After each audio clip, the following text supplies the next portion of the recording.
So Game of Thrones season finale is over, and it pretty much contained more cliffhangers in one single episode than The Walking Dead in an entire season. And we could say that a lot happened in this episode. So in this very quick and very unconventional Monsters of the Week, I want to talk about maybe the most seminal moment of that finale. If you've seen it, you know what I'm talking about. So before I go on, be warned loudly and clearly.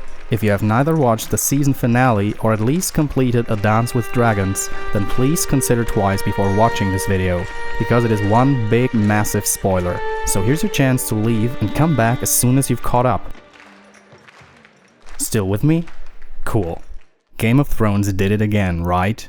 Without any warning, they brutally and mercilessly killed one of the protagonists, a guy that everybody's rooted for and that literally no one expected to bite the dust. Even though everybody should be wary by now, they pulled the rug from under everyone's feet once again. Because at the end of Season 5's finale, Jon Snow gets stabbed by a handful of Watchers that didn't completely agree with his wildling-friendly policy, and dies. Or does he?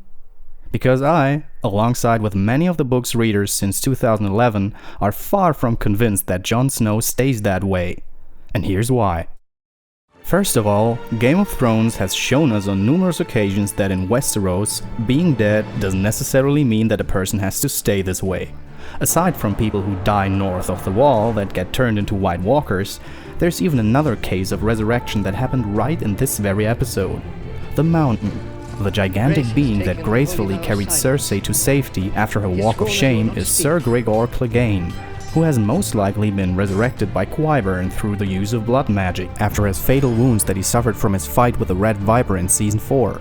But if we think back a bit, in Season 3, Arya Stark meets Beric Dondarrion, the leader of the Brotherhood without banners, and we learn and even see after his brutal demise in his trial by combat with Sandor Clegane, aka the Hound, that he has been killed and revived several times already by Thoros of Myr, a red priest who invokes the powers of the Lord of Light to bring Beric Dondarrion back from the dead.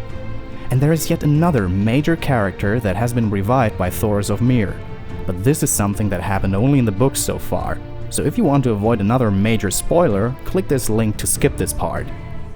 I'm talking of course about Lady Stoneheart, or none other than Catelyn Stark, who is thought to be dead after her throat has been cut at the Red Wedding. But she reappears, resurrected in A Feast for Crows. So yeah, these people prove that priests of the Lord of Light have the power to bring back the dead.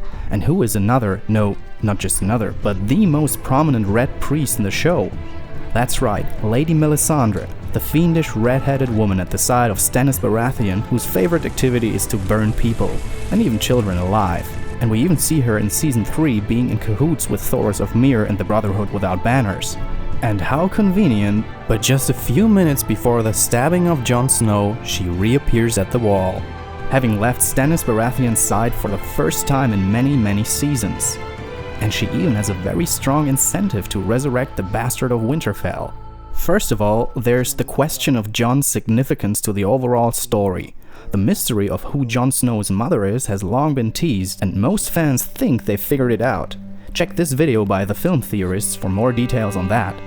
The gist of it is that his parents are Rhaegar Targaryen and Lyanna Stark. George R.R. Martin has promised the answer will be revealed eventually.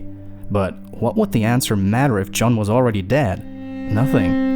In addition to that, the books have extensively set up a prophecy believed by the followers of the Lord of Light that a promised hero, Azor Ahai, would return and save the world from darkness. Melisandre thinks most of the time that this hero is Stannis, but in one late chapter of A Dance with Dragons, she searches for him in the magical flames but can't find him, and says, "All I see is snow." And it's written with a capital S.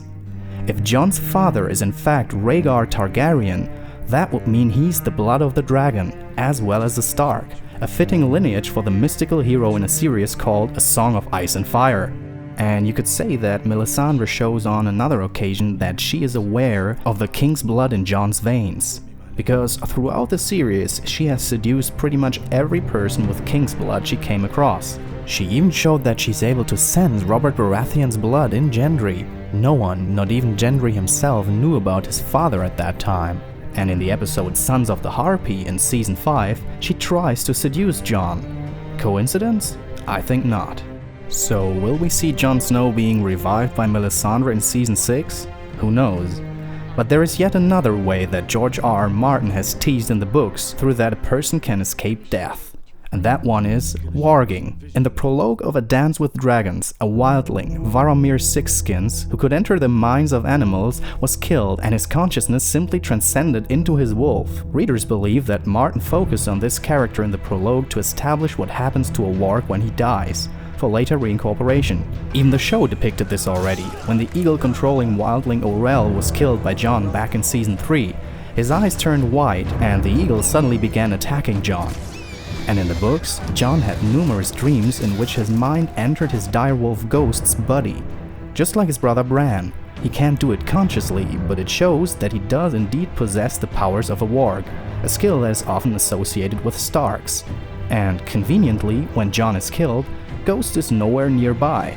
Jon had left him in his room for some contrived reason, and the last word he says in the book is Ghost. So yes, there are two very plausible ways in which the show could resurrect Jon Snow, and as you see, there's a lot in the series that points to that very fact. But even more than that, it's George R. Martin, that mischievous, backstabbing trickster himself, who enjoys spreading confusion among his fans more than anything else. Right after the release of A Dance with Dragons, he was being asked by fans, "Why did you kill Jon Snow?" To which he responded, "Oh, you think he's dead, do you?" "Well, I'm not going to address whether he's dead or not." And then I picture him rubbing his hands and chuckling, amused like the bridge troll in Monty Python and the Holy Grail. He does look a bit like him, doesn't he? Now, this could all be completely wrong, because in the end, it's just a theory. A TV show theory. Okay, I'm sorry about that.